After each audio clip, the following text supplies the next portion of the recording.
Hello student, welcome to the lecture on demand and supply, and after this lecture we will be able to learn the following objectives. Give details of the determination of demand, talk about the change in quantity demanded, recognize the concept of supply, give details of the determinants of supply, law of supply.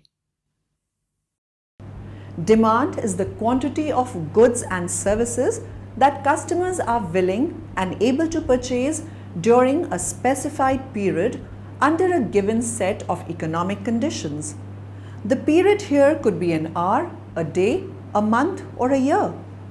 The conditions to be considered include the price of good, consumers' income, and the price of the elated goods, consumers' preferences and advertising expenditures, and so on. The amount of the product that the customers are willing to buy or the demand depends on these factors. The demand is the different quantities that people are willing and able to buy at different prices. So there's a relationship between price and the quantity demand, which totally makes sense. It's called the law of demand. When the price goes up, quantity demand will decrease. It makes sense, right? When the price goes up for stuff, people buy less of that stuff. When the price goes down for things, people will buy more of that stuff. Okay, that makes sense too. Price falls, something goes on sale, I'm going to buy more. Now, if that makes sense, that means the demand curves are downward sloping curves. They look like this. When the price is up, people are not going to buy very much. When the price goes down, people are going to buy more. That makes sense. Law of demand, inverse relationship between price and quantity. Inverse relationship. Looks like this. Beep, boop, boop, boop. Inverse relationship. All right. Now the question is why? It seems like it makes sense. Well, let's say this is P1 and this is Q1. Right? This is P2 and this is Q2. The question is, well, why when price goes up to from P1 to P2, why does the quantity decrease from Q1 to Q2? Well, three reasons. Pay attention. Here they are. Three reasons. First one's called the substitution effect. This is going to make sense. Substitution effect is easy. When the price goes up for some products, people aren't going to buy that product. Well, that's what the graph says. But the reason why is because they're going to substitute to a different product. When the price goes up, people buy less of this product because they're going to go buy some other product. And it also works the other direction. If the price goes down, people are going to substitute away from those other products and start buying more of this one. Substitution effect. Done. Check. The income effect is a little different. Here's what the income effect is. Income effect is the idea about purchasing power. All right? Stick with me. When the price goes up from P1 to P2, now you can buy less stuff. The reason why is your purchasing power has decreased. For example, jeans. Okay, you're going to go buy some jeans. They're going to be $20 each. You're going to buy some jeans. But if the price increased to $40, right, your purchasing power, your money was the same. You still walked in the door with $20, but now you can buy less. Price went up, quantity decreased. It goes the other direction as well. Let's say you walk into a store, you want to buy a DVD, find out price is low, it's $1 for DVDs. What's going to happen? Well, price goes down, quantity demanded goes up, and the reason why is because you buy more DVDs than you could before. Now, we're not done. It's time for the last one, the law of diminishing. Marginal utility, this is the cool one. The law says it's the law of diminishing additional satisfaction. Pay attention. The more and more you do of anything, the more you consume of anything, the less and less satisfaction you're going to get. So how is it related to the demand curve? Well, take a look. If firms expect to increase the quantity, if they think you're going to go and buy more of something, what do they have to do? Well, they've got to lower the price. If they don't lower the price, you're not going to buy more of it because you get less and less satisfaction for each unit that you consume. That's the concept. Price goes down, quantity demanded goes up. It's time to talk about supply, the other side. Let's talk about producers, right? Demand's consumers, supply is producers. Pay attention. Here we go. Supply is easy. It's the different quantities that people are willing and able to produce at different prices. So there's a concept called the law of supply. This one's easy. When the price goes up, quantity of supply is going to go up. Price goes down, quantity of supply is going to go down. Let's see if that's true. Now, if you're producing stuff and the price goes up, right? So you used to sell for $5. Now price goes up to $1,000. You're going to produce more, aren't you? Right? If the price went down, if it was $1,000, the price goes down to $5. You're going to produce less, right? Not buying. This is producing. Well, what kind of graph does it make? Well, it makes a supply curve. Supply curves are upward sloping, right? Looks like this. So if the price was P1 here, this is Q1, price goes up to P2, quantity is going to increase. Price goes up, quantity increases. Done. Makes sense. Now, why? Why? It's actually super simple, right? Here's why. There's a trade-off, right? A trade-off between your labor versus your leisure. All right, when the price is down here, let's go ahead and say this is, $1 to produce something, right? You're like, I'm not going to make much money off it. There's really no reason for me. My opportunity cost is higher. I can spend time with my friends, my family. I'd rather go do that. But when the price starts going up and up and up and up, then your opportunity cost, right? You're spending time with your family, your friends, and doing other things. Now those things are like, whoa, I'm not going to do that. I'm going to start making these because now I can get more money from this. So when the price goes up, quantity supplied increases, law supply. Hopefully it makes sense. Now it's time to put them together, supply and demand. Determination of demand. The demand for a product or a service depends on a host of factors. Some factors are specific to specific product or service market. The importance of these factors may also vary over time and over space. However, there are certain factors which are common for all demands. Now let's go through and think about all the other things that could affect the amount that a consumer demands for a particular item. So we have a number of possibilities here. Say that the different categories of the determinants of demand that we can think about are the following. We've got price, we've got the consumer's income, we've got prices not of the good in question but of goods related to it, we've got tastes, expectations, and for determining market demand rather than individual demand, we have number of buyers. We already talked about price as a determinant of demand when we were discussing the demand curve, but just to refresh your memory, price is probably the most fundamental determinant of the quantity demanded of an item, which is why we choose to represent that determinant on our demand curve directly. If you recall, we have the law of demand, which states that as the price of a good decreases, all else being equal, consumers demand more of that item and vice versa. The second determinant of demand that we want to think about is the consumer's income. You'll note here that technically, in addition to referring to current income, we're also in a way referring to level of wealth, because the level of wealth or the amount of money that somebody has in the bank is also going to affect his or her consumption patterns. So the question is then, what happens to quantity demanded of an item when the consumer experiences an increase or decrease in income? The answer is that it depends. We actually need more information. We define two different types of goods here. The first we call just a normal good. Say for a normal good, as the consumer's income goes up, the consumer wants more of that item, and the quantity demanded increases. Conversely, when the consumer's income decreases, the demand for the item decreases as well. On the other hand, we can have something that's called an inferior good. As the income goes up for the consumer actually demands fewer of an inferior good. And as the consumer's income decreases, the consumer demands more of the inferior good. So let's think about some examples that would fit into either of these categories. In the normal good category, you can think of this as something even as extreme as, say, a luxury yacht. When your income goes up, you're probably likely to purchase more luxury yachts than you were before.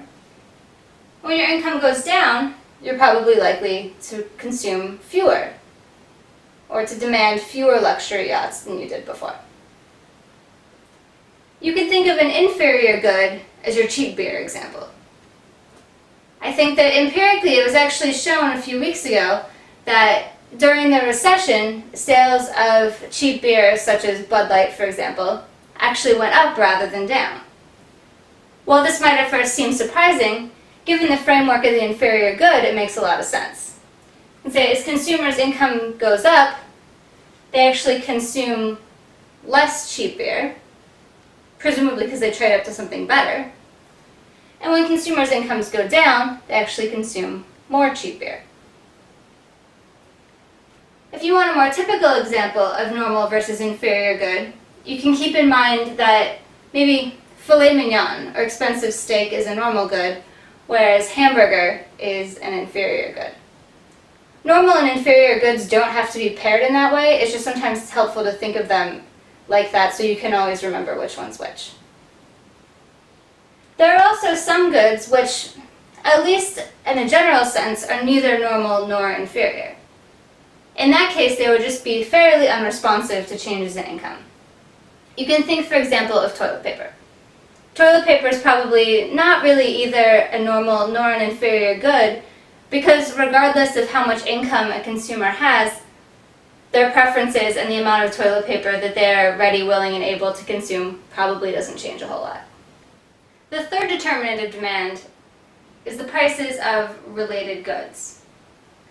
Now we say that there are two ways in which goods can be related. They can either be substitutes. We can think of these as goods that are consumed instead of one another, or they can be complements. And we can think of these as goods that are consumed together. Just to give a very simple example of substitutes, you can think of this as Coca-Cola versus Pepsi. So what happens when the price of Coca-Cola, or good A in this example, goes up? Well, if Coca-Cola gets more expensive, people are likely to consume more Pepsi instead. So as the price of Coca-Cola increases, the quantity demanded of Pepsi increases. On the other hand, if Coca-Cola were to get less expensive, the quantity demanded of Pepsi would decrease. Notice that this is different from the specific demand curve relationship, because now rather than talking about the price and the quantity demanded of the same item, we're talking about the price of one item versus the quantity demanded of the other item. Complements, or complementary goods, are things that are consumed together, such as DVDs and DVD players, iPods, MP3s, things like that. In this case, as one of the goods gets more expensive, the demand for the other one actually goes down. So for example, if DVD players get more expensive, the demand for DVDs decreases. Conversely, as DVD players get less expensive, the quantity demanded of DVDs increases. It is possible to have goods that are neither substitutes nor complements. We just refer to those as unrelated goods. Although if you think about it really logically, because we have limited resources and limited income at our disposal, to a slight degree, most items are at least weak substitutes for other items. It might not be immediately obvious, for example, whether two items are substitutes or complements. Think about the case of a fuel-efficient car versus gasoline. Are those substitutes or complements? Intuitively, you can think about them either way. You can think about them as complements in that, regardless of the fuel efficiency, the car and the gasoline are still consumed together. But you can also think of them as substitutes in that you're consuming the fuel-efficient vehicle instead of consuming more gasoline. In that type of situation, you'd need more empirical evidence to tell which effect was stronger. Taste is the general catch-all category that we talk about that just refers to, well, how much does a consumer fundamentally like something? So we can say as a consumer's taste for a given item increases, the quantity demanded for that item increases. And as the consumer's taste for the item decreases, the quantity demanded of that item decreases. Changes in taste could arise for a number of different reasons. For example, we could say that tastes are a result of particular fashions or fads, and when something goes out of style, the individual's taste for that item decreases. We could also even say that tastes are dependent on particular states of the world. For example, it would make sense for an individual's taste for umbrellas to be higher when it's raining than when it's not raining. Demand has a somewhat dynamic component in that expectations play a role not only in future demand, but in today's demand.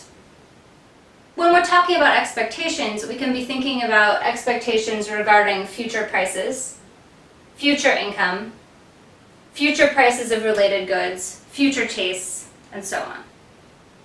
For example, if I expected an item to get much more expensive in the near future, that might cause me to want to get more of that item today, and hence my quantity demanded would increase. Similarly, If I expected my income to increase a lot in the future, that would not only affect my consumption in the future, but that would affect my consumption today. Anyone that doesn't believe me can ask the business school students that are currently in school and spending like crazy. While not directly a determinant of individual demand, the number of buyers in a market is certainly relevant for market demand. And we can say all else being equal, as the number of buyers in a market increases, the market demand increases. And as the number of buyers in a market decreases, the quantity demanded in that market decreases as well. Change in quantity demanded. Movement along the demand curve. A movement along the demand curve caused by a change in demand price.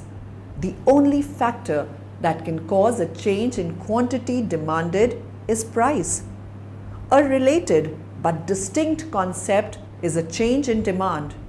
For instance, quantity demanded of chocolate bars depends on the price of chocolate bars. As per the chart, quantity demanded of chocolate bar, which is of 5 rupees. As the price of the product decrease, the quantity demand rate increase. Hence, it is clear that the quantity of demand completely depends on the price of the product or goods. Concept of supply. Supply is the willingness and ability of producers to make a specific quantity of output available to consumers at a particular price over a given period of time. Individuals control the inputs or resources necessary to produce goods.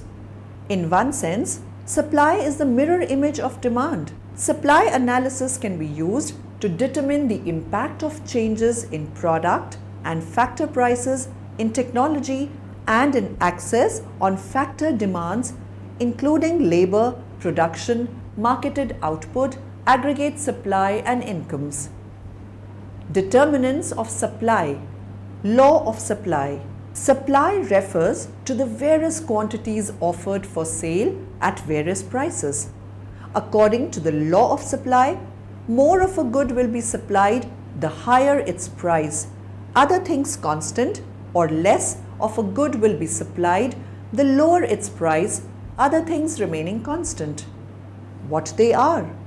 The 5 ceteris paribus supply determinants are resource prices, production technology, other prices, sellers' expectations and number of sellers. Resource prices. The prices paid for the use of labor, capital, land and entrepreneurship affect production cost and the ability to supply a good. Production technology.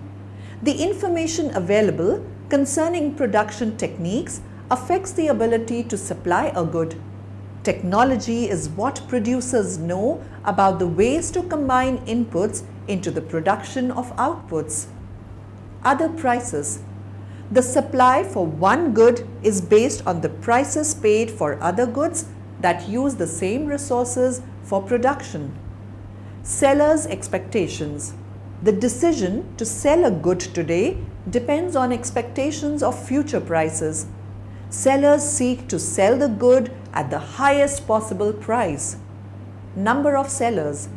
The number of sellers willing and able to sell a good affects the overall supply. With more sellers, there is more supply.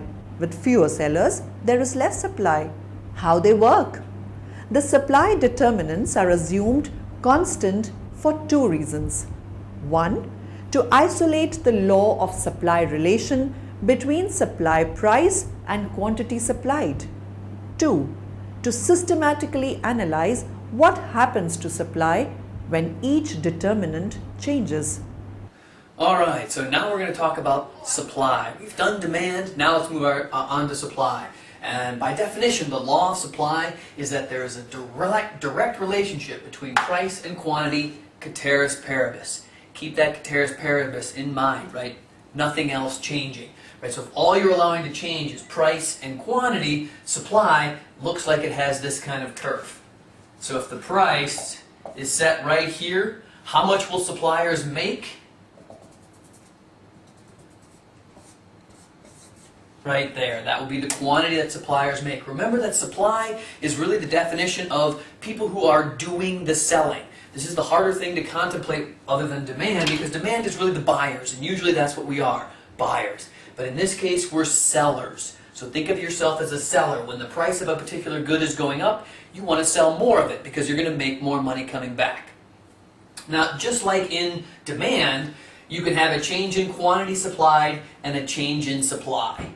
If there is a change in quantity supplied, what happened is that there was a direct price change. Direct price change in the good that you're looking at requires a change in quantity supplied.